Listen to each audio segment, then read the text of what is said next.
le dimanche de 20h à minuit, toute la semaine de 22h à 1h, c'est Guillaume Radio 2.0 sur Énergie. Qu'est-ce qui t'arrive, Astia?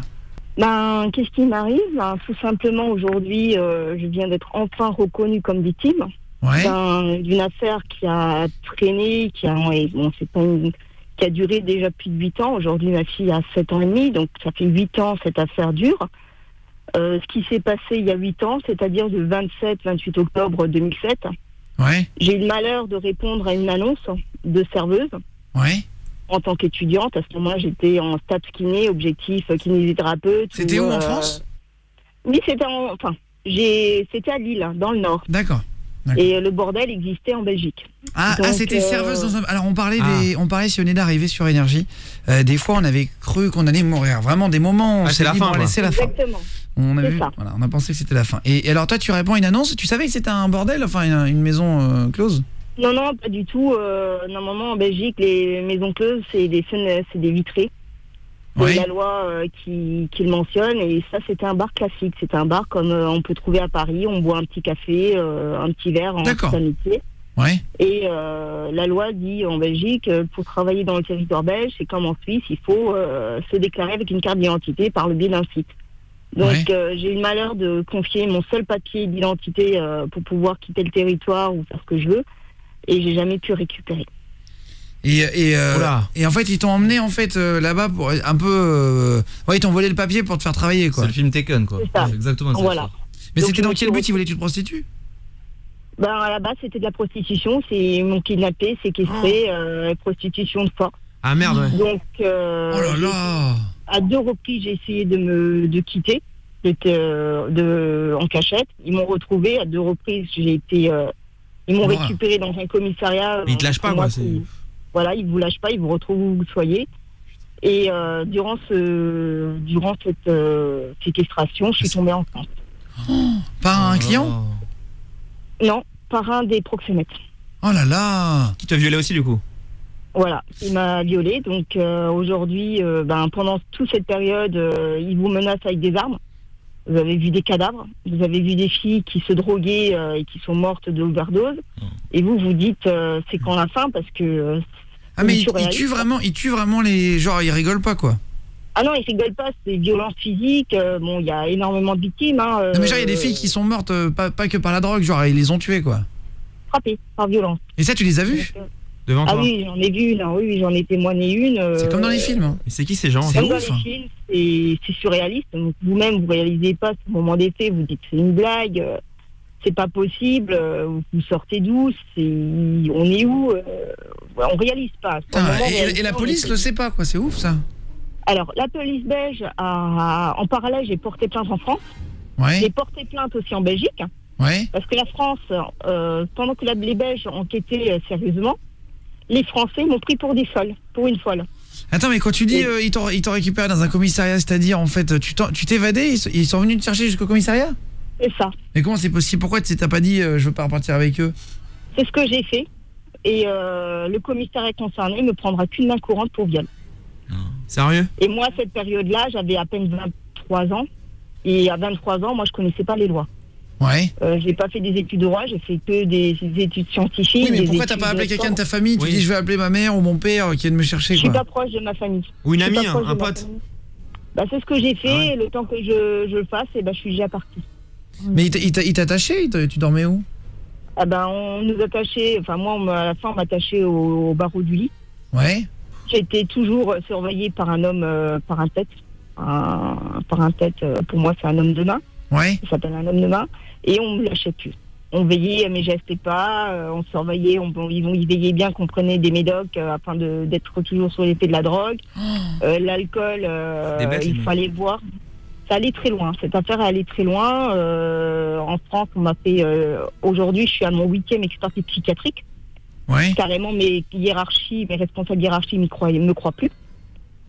Et il fallait que je fasse éclater cette affaire, et cette affaire a éclaté aujourd'hui, déjà il y a 2 semaines, et aujourd'hui officiellement on reconnaît la crédibilité et la violence physique que ces hommes font. C'est continue toujours sur ce territoire français. C'est dingue. Il y a des réseaux, c'est des réseaux. Mais en France, c'est des réseaux de quelle origine qui font ça? Alors c'est des Français Ouais. qui ont une double nationalité portugaise. Ouais, toi c'était un réseau portugais. Voilà, c'est un réseau portugais-français. Franco-portugais. Voilà comment les Français, comment les Belges ont défini ça. D'accord. Et aujourd'hui, l'affaire n'est pas terminée parce qu'aujourd'hui, d'autres victimes attendent des réparations. Et après, t'as balancé, comment t'as pu en sortir du réseau et tout, c'est ouf ça. Je m'en suis pas sortie parce qu'aujourd'hui, ils sont toujours à la recherche. Pour vous dire, mardi, ils m'ont retrouvé en bas de ma voiture et ils m'ont pointé une arme et ils m'ont volé 518 € et 14 centimes. Alors que je sortais d'un commissariat et les seuls policiers qui savaient que j'avais cette somme-là, c'est certains policiers. Ouais. Mais où ils t'ont retrouvé? En Alsace. En Alsace? Ouais. D'accord. Et t'es pas du tout du 77 en fait. Bah, j'étais 77 depuis peu de temps, depuis mai 2015. Ouais. Après, j'intègre un commissariat. Je suis élève. Parce que t'es élève flic en plus. Ah, tu fais. Ah ouais, changé. d'accord. Putain. Ah ouais, j'ai décidé de faire mon métier parce qu'il faut te des venger gens un comme peu, ça quoi. qui connaissent le vrai. Pas se venger, mais du fait que j'ai eu d'expérience dans ce terrain, c'est malheureux de dire ça, mais je pense que je suis plus à même que certains agents d'agir et Putain, de c'est raisonner ouf, ça. comme ces agents. Attends, et tu dis, il y avait que des flics qui savaient, c'est-à-dire tu penses qu'il y en a qui étaient infiltrés? Bah pour moi, aujourd'hui, j'ai assez d'éléments pour prouver que certains agents de police français sont impliqués en cette affaire. Ah ouais, putain. Ils sont mouillés, Alors, quoi. à Ouais, quel c'est un niveau- film, à quel ouais, niveau ça. on Ah ouais. va faire Ah, tu sais, ça fait un peu penser aux films. Les films un peu chauds, quoi. La Putain, French. c'est dingue comme histoire, quand même. Mais le problème, c'est l'avoir vécu. Parce que quand on le vit, on sait que c'est réel, mais quand vous le racontez, vous avez l'impression que c'est surréel. Et t'as gardé l'enfant ou pas? Bah, ma fille, aujourd'hui, elle a 7 ans et demi. Ah ouais, oh là là. Ah ouais. Ma fille a 7 ans et demi et des magistrats m'ont pas cru. Aujourd'hui, ça va faire comme l'affaire Outreau. Au lieu d'enquêter sérieusement, ils se sont basés sur des enquêtes sociaux et des expertises psychiatriques qui finalement dérivent des éléments trouvés par les Belges. Oh, c'est ouf. Et putain, c'est dingue comme histoire. Hein. Et tu sais qui c'est qui t'a mis enceinte? Enfin, tu sais de qui il est, le fils, vraiment? Oui, aujourd'hui, oui, parce que j'ai fait 5 ans de guéguerre en civil, en JAF, parce que cet homme reconnaît l'enfant au bout d'1 an et demi. Ouais. Nous avons des éléments qu'il a niés dans un premier temps en prétendant que c'était le tête du réseau. Ouais. Il a fait un test ADN que j'ai obtenu en septembre Ah oui, t'as 2015, pu voir. Putain, c'est dingue. Ouais. Et il prétend le contraire. Il prétend qu'on a vécu ensemble. Et ils Donc, ont quoi comme arme à feu? Enfin, tu les as vus, genre des vrais fusils et tout ça, genre? Alors je sais qu'ils ont enfin moi je m'y connais pas trop malgré que je suis dans la police nationale. Ils ont des gros pistolets, des semi-automatiques, ça c'est sûr.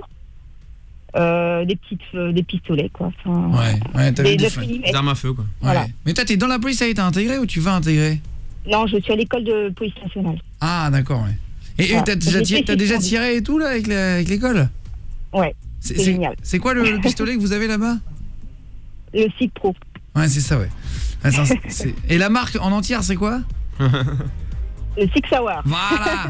Ah, c'est bien. Non, mais attends, je fais attends, c'est pas des tests, c'est pour voir un petit peu là. Attends. C'est l'interro du soir. Non, attends, c'est l'interro, c'est l'interro. C'est lectoriste, c'est ça. Non, mais attends, mais j'adore ça, moi, c'est pour ça que je faisais la question. Attention, j'ai peut-être mon formateur qui m'écoute. Ah ouais.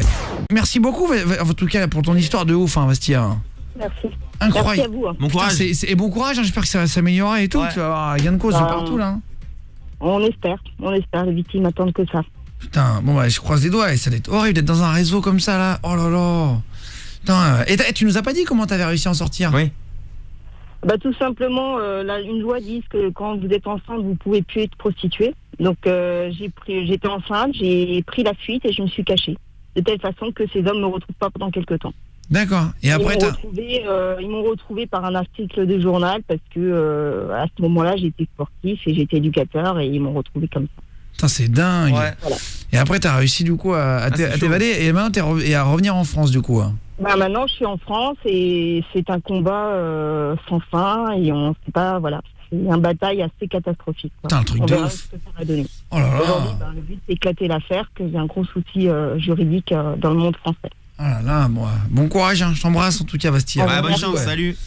Sarah, tu m'entends? Sarah? Qu'est-ce qu'elle a? Eh les mecs, c'est le bordel partout là, faut vite dégager. On y va les gars, on y va. Merci tout le monde d'être de plus en plus nombreux à nous retrouver sur la chaîne YouTube. Continuez de vous abonner et allez voir si vous n'avez pas encore vu notre premier court-métrage. On a refait Walking Dead dans Paris et on a refait Walking Dead dans le bâtiment d'énergie surtout, avec les vrais maquilleurs de X-Men, etc. Allez voir, cliquez sur la vidéo en haut. On a demandé à Andy Raconte, à Seb Lafrite, à Big Flo et Oli aussi de participer à la vidéo. Cliquez là tout le monde. Bah j'ai 22 ans. T'es en 3e? Bah ouais.